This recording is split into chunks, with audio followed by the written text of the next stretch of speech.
2 minutes. Once again, I think the biggest role that we as a city councilor have is kind of this bully pulpit. We really should try to voice these issues as much as we possibly can, because this is another statistic that a lot of people just don't know about in the city. And, you know, from the city's resources, we have to support the CDBG stuff that comes through, but more importantly, we have to be out there kind of championing these issues, because you're going to get a lot of supporters from the county and from the state. And as a city councilor, I'd be willing to go to the state to try to fight for these issues, where we can probably find some more likable funding sources. But that should be, in my opinion, our number one role, is to try to be a voice for these issues so we can spread these statistics throughout the community. Because, I mean, from the people I've talked to, it's not a very well-known statistic. It was one of the things that as I read through this, I was like, this is something that we should try to talk about more. So, but there you go. Thank you. Thank you. Becky? You know, that's a really sad statistic, I think. I think we should do what we can to help all of our citizens, especially when you're running for city council or getting involved in your community. To be honest, if there's anyone in poverty, I don't care what the color of your skin is. It's our role to be there to support everybody and do our best to, again, provide opportunities if we can support businesses that can create the jobs for them. But, you know, I think about a lot of, you know, maybe it starts with when they're really young. When they're really young, and I know there are resources out there. If we can work together, city leaders, all these organizations that help our families, start when they're young, teach those kids in school. I've been involved in organizations that we go into the schools and we talk about conflict resolutions and things like that. Can we teach our kids that, you know what, you can make it in this world, and encourage them to read to our kids and give them a chance at education. They'll be well-grounded as they get older, and I think that would benefit all races.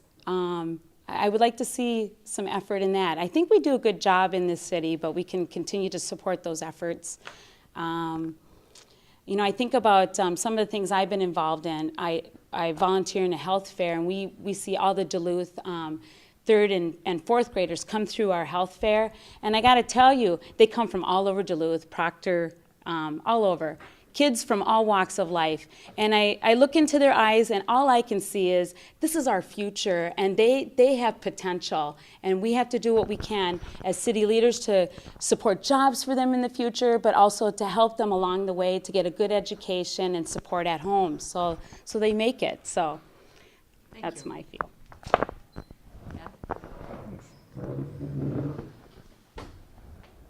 Well, I think that there's one word that hasn't really been stated yet, and that's racism.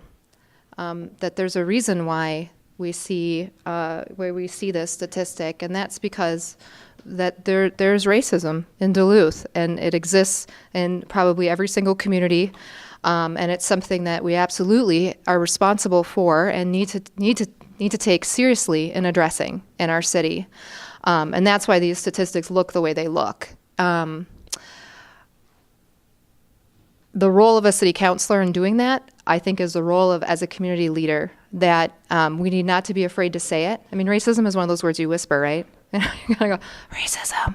We're not really going to talk about that. There's a lot of other words that we whisper too, drugs, things like that. But it's something that people don't want to talk about. They don't want to deal with what's actually happening in our community. But what racism does is it actually marginalizes and oppresses a whole group of people. And then we end up with things like this, where we have higher levels of certain groups of people in poverty. And that is not acceptable in a community, because a community is about everybody. A community is about making sure that everybody has the same opportunities, that everybody is welcome here, and that we can all, coexist peacefully together. My experience in the last 17 years has been working in nonprofit, community-based organizations, and the goal of all of my work has been around providing, helping to build community that is safe and healthy for everyone. And the only way I've known how to do that, and what I've learned through those years, is to actually state and name the problem for what it is, and then we can start to talk about it and address it. So again, I would see that the role of a city councilor is to role model and provide leadership in how we talk about these issues, and to make sure that as they come up, as they come to the attention of city council, that we are proactive in addressing them.